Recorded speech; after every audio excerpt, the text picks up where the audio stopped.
Salut, c'est Florent et bienvenue sur le podcast des nouveaux rentiers. Ça fait un moment que j'avais pas fait de podcast parce que tout simplement j'étais parti en vacances. Je sais plus si je vous l'avais dit, mais en fait on a fait 3 semaines à l'île Maurice parce que j'ai un de mes meilleurs amis qui s'est marié avec une Mauricienne et du coup ça a été l'occasion de coupler un mariage mais aussi des vacances à l'île Maurice et je te recommande cette destination parce que t'as de la plage, t'as de la montagne, t'as du kitesurf, t'as plein de choses à faire et c'est vraiment, tu manges bien, enfin bref, c'est quelque chose, c'est vraiment paradisiaque. Donc voilà, n'hésite pas à aller à Maurice si tu as l'occasion. Aujourd'hui, on se retrouve sur un bilan mensuel du nouveau rentier parce que du coup, le mois d'avril s'est passé vite puisque bah, j'étais 3 semaines en vacances sur le mois d'avril.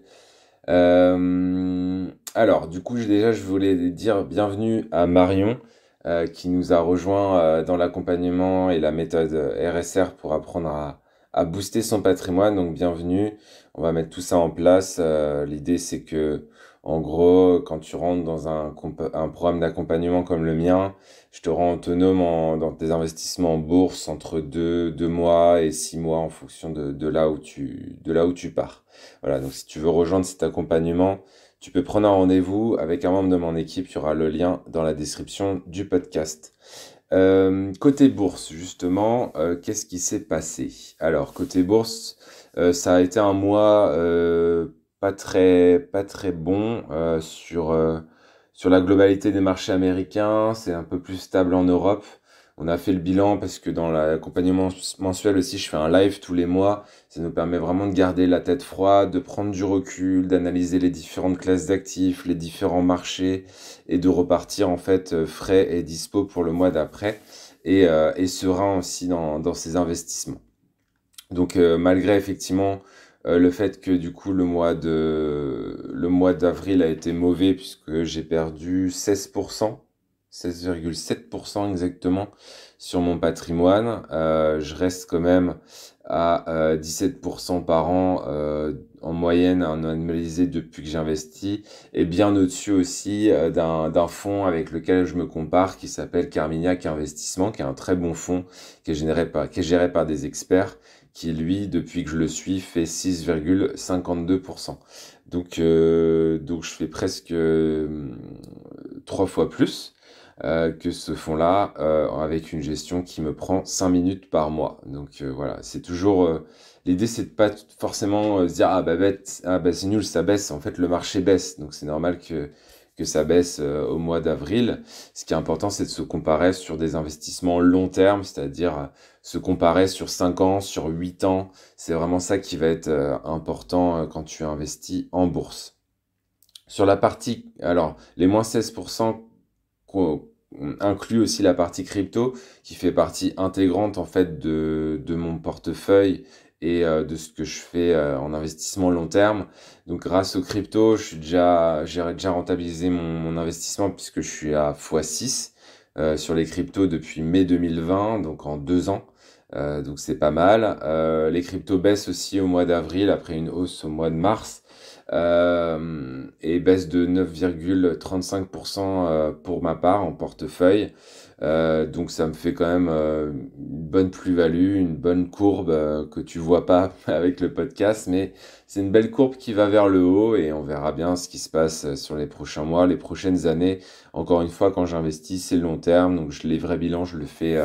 Le vrai bilan sur la crypto, je le ferai en mai 2025, ouais, par là. Donc voilà, tu vois qu'on a encore le temps.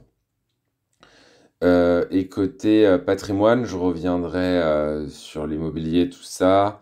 Mais côté patrimoine, du coup, bah moi je rembourse mes crédits, etc. Ce qui me permet en fait que mon patrimoine, tu vois, même si j'ai perdu 16% en bourse, mon patrimoine, lui, il a baissé que de 1,6% parce que notamment je rembourse mes crédits bancaires tous les mois. Enfin, mes locataires remboursent les crédits bancaires tous les mois. Donc ça, c'est cool parce que bah, le patrimoine grossit même s'il y a une petite pause sur la partie bourse, le patrimoine continue de croître de manière globale grâce à l'effet de levier des investissements locatifs. Donc, ce qui fait que mon patrimoine global, alors il faudrait que je réévalue aussi mes biens, puisque la dernière fois que j'ai évalué mes biens, on était en... attends, laisse-moi chercher. Euh, c'est où le gap? Il y a eu un gap, alors, en mars 2019, tu vois. Donc ça fait 3 ans que j'ai pas évalué mes biens, donc ça serait peut-être aussi intéressant de réévaluer mes biens, parce qu'il y a des biens qui ont été remis à neuf, etc. Donc je pense que la réalité, c'est que mon patrimoine vaut plus que ce que je ne pense. Euh, mais euh, mais ça reste une performance qui est très intéressante sur le patrimoine de manière globale, puisqu'on est à 28% au global, avec un drawdown max, donc une perte max, une volatilité max sur mon patrimoine, qui a été de seulement 6,7%, malgré ce qui s'est passé la crise Covid en 2020 en bourse, ce qui se passe de ce début d'année aux bourses. Tu vois que le patrimoine est vraiment stable, il progresse sur le long terme, et c'est ça qui est vraiment cool aussi. Donc ça m'amène justement à l'immobilier. J'ai pas vraiment avancé sur les négos.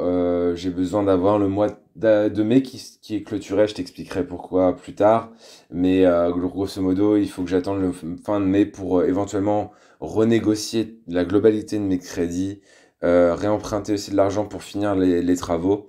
Donc ça, c'est une grosse étape dans mes investissements parce que ça va me permettre de descendre mes mensualités, de récupérer de la liquidité et d'être définitivement tranquille sur la partie immobilier. Et pourquoi pas même aussi ensuite faire des arbitrages, c'est-à-dire potentiellement revendre certains biens pour acheter des opérations qui seraient plus intéressantes au niveau de la rentabilité, etc. Donc il y a vraiment des choses assez intéressantes qui peuvent se goupiller aussi sur la partie crypto, sur la partie IMO, pardon, cette année. Voilà, et puis après, bon, bah, j'ai une méthode RSR qui est globale, c'est-à-dire qui est diversifiée. On travaille sur toutes les classes d'actifs, que ce soit les actions, les obligations, mais aussi les matières premières et les cryptos. Donc c'est ça qui me permet aussi de dégager des bonnes rentabilités, tu vois, sur le long terme. Et ensuite, bah, comme d'habitude, je t'invite vraiment à avoir un fonds de sécurité, c'est hyper important. 3 6 mois de salaire si tu es en CDI, peut-être un peu plus si tu es en entreprise, enfin en compte propre, en auto-entreprise ou si tu as de l'immobilier locatif, etc. Voilà, donc moi, mon objectif, c'est que je mets 7% de mon patrimoine sur des livrets et 15% de mon patrimoine en accessible sur quelques jours. C'est-à-dire que par exemple, je considère que des actions qui seraient sur un PEA, mon PEA il a plus de 5 ans, donc je peux le revendre. Je le revends et en 1 heure le lendemain, je me fais un versement et le lendemain, c'est sur mes comptes bancaires. Donc ça, je considère que c'est du cash qui est accessible, même si je veux pas vendre mes actions parce que du coup, si je le fais, bah, elles vont plus monter dans le temps grâce au rendement que nous apporte la partie action. Mais on oublie trop souvent que ce cash est accessible. Ça peut être pareil aussi si tu as de l'argent sur une assurance vie. Si ton assurance vie a plus de 5 ans ou 8 ans, je sais plus pour les assurances vie, tu peux retirer l'argent, le toucher et du coup c'est une sécurité aussi hein, en soi. T'es pas obligé de blinder tes livrets A, c'est ça que je veux dire. Donc voilà, voilà pour la partie fonds de sécurité. Et puis donc crypto, j'en ai déjà parlé. Donc voilà globalement le bilan. J'espère pouvoir continuer à avancer dans la bonne direction. En tout cas, c'est très bien parti pour l'instant. Le patrimoine global monte comme j'ai prévu. J'ai des beaux trucs à faire encore dans l'immobilier. La partie bourse, c'est vraiment ma méthode que j'applique mois après mois, année après année. Ça me prend 5 à 10 minutes par mois. Donc voilà, si tu veux apprendre comment je fais sur la partie bourse pour gérer mon patrimoine de manière globale, eh ben, je t'invite vraiment à prendre un rendez-vous et on pourra en discuter ensemble. Tu auras le lien qui est dans la description de ce podcast. Et voilà, c'est tout pour le bilan mensuel. N'hésite pas si tu as des questions, des remarques, à mettre des commentaires, à noter le podcast. Et moi, je te dis à la semaine prochaine, puisque je suis rentré de vacances pour un nouveau podcast. Ciao, ciao, ciao, ciao.